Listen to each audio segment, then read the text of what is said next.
देश में जातिवाद खत्म हो गया है। जाति के नाम पर अब कोई भेदभाव नहीं होता। दलितों के साथ उत्पीड़न जैसी कोई चीज नहीं है। हमारे देश में कई लोग अक्सर ऐसी लाइनें कहते आपको मिल जाएंगे, लेकिन आज भी जब हम समाज में और हमारे आसपास के परिवेश में देखते हैं तो ये बातें गलत साबित होती हैं। और ऐसा क्यों है, आज हम इसी विषय पर चर्चा करेंगे। नमस्कार, मैं हूं आपके साथ इशिका जैन। आज भी जब जातिगत भेदभाव से जुड़ी कुछ ऐसी खबरें सामने आती है जो हमें इन लाइनों और सुक्तियों पर एक बार फिर से सोचने के लिए मजबूर कर देती है। कहने को तो हमारे देश को आज़ाद हुए आज पूरे 75 साल हो चुके हैं, लेकिन इन 75 सालों में देश ने काफ़ी तरक्की भी की है, लेकिन आज भी जातिगत भेदभाव की बीमारी का कोई इलाज नहीं मिला। आए दिन ऐसी खबरें आती है जिसमें देखा जाता है कि वो दलित था या फिर वो नीची जाति का था, इसलिए उसे मंदिर में जाने से रोक दिया गया, या फिर ऐसा भी सुना जाता है कि वो दलित था इसलिए उसे उसकी ही शादी में घोड़ी पर नहीं चढ़ने दिया। ऐसी खबरें देखने के बाद आप अंदाजा लगा सकते हैं कि हमारे देश में आज भी जाति का जहर या फिर जातिवाद का जहर किस कदर घुला हुआ है। ताजा मामला हाल ही में राजधानी जयपुर से सामने आया है। जयपुर के चंदलाई गांव में एक लड़की की बुधवार को शादी थी। शादी के लिए बैंड, बारात और घोड़ी सहित तमाम व्यवस्थाएं माकूल थी, लेकिन इस शादी में घराती और बारातियों से ज्यादा पुलिसकर्मी नजर आए। ऐसा क्यों, आप कुछ ऐसा ही सोच रहे होंगे। दरअसल बात यह है कि दुल्हन के पिता नेमीचंद रेगर ने प्रशासन से मदद की गुहार लगाई थी और अपनी बेटी की शादी में पूरी पुलिस फोर्स को तैनात करवाया।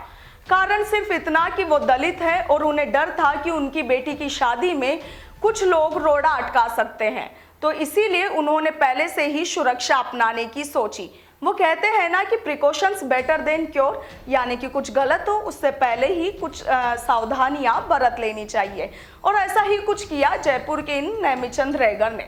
नेमीचंद रेगर ने पुलिस को बताया कि बुधवार को उसकी बेटी की शादी होनी है और अज्ञात लोगों की ओर से शादी में कुछ समस्या डाली जा सकती है। दूल्हे को घोड़ी से नीचे उतारने और शादी का माहौल खराब होने की आशंका के चलते लड़की के पिता ने पहले ही पुलिस प्रशासन को सूचना दी। शादी में अनहोनी की आशंका के चलते दुल्हन भी काफी दहशत में थी। ऐसे में दलित पिता की रिक्वेस्ट पर शादी में 4 थानों की पुलिस फोर्स तैनात की गई। लालसोट के सांवलिया गांव से यह बारात आई थी। इस दौरान दूल्हे की बारात करेड़ा के पास सांवलिया गांव से चंदलाई पहुंची थी। बारात में बारातियों से ज्यादा पुलिसकर्मी तैनात रहे। पुलिस जवानों की अभेद सुरक्षा घेरे के बीच दूल्हे की निकासी से लेकर तोरण तक मरवाया गया। साथ ही बारात के साथ साथ पुलिस के जवान दुल्हन के घर तक भी पहुंचे और शादी में किसी प्रकार का कोई व्यवधान नहीं हो, कोई व्यवस्था ना बिगड़े, इसके चलते दूल्हा दुल्हन के फेरे भी पुलिस की देखरेख में ही करवाए गए। माहौल शादी का था, लेकिन नजारा देखकर ऐसा लग रहा था जैसे कि चंदलाई गांव पुलिस छावनी बन गया हो। बता दें कि शादी में एडिशनल एसपी, डीसीपी, एसएचओ सहित 12 एसआई, 150 पुलिसकर्मी और इसके साथ ही निर्भया स्क्वाड की टीम भी मौके पर मौजूद थी।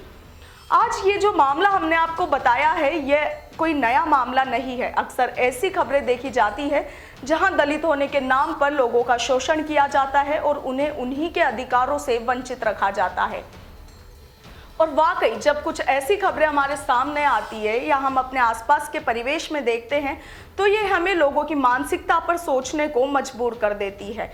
एक तरफ जहां हम बात करते हैं कि देश काफ़ी तरक्की कर रहा है, आज़ादी के बाद से देश में ये तरक्की हुई है, ये व्यवस्थाएं बदली है और लोग भी काफ़ी मॉडर्न हुए हैं, लेकिन वहीं दूसरी तरफ जब हम कुछ ऐसी खबरें देखते हैं तो ये वाकई दिल में एक सवाल ज़रूर पैदा करती है। एक सवाल या निशान यहाँ पर ये ऐसी खबरें दाग देती है।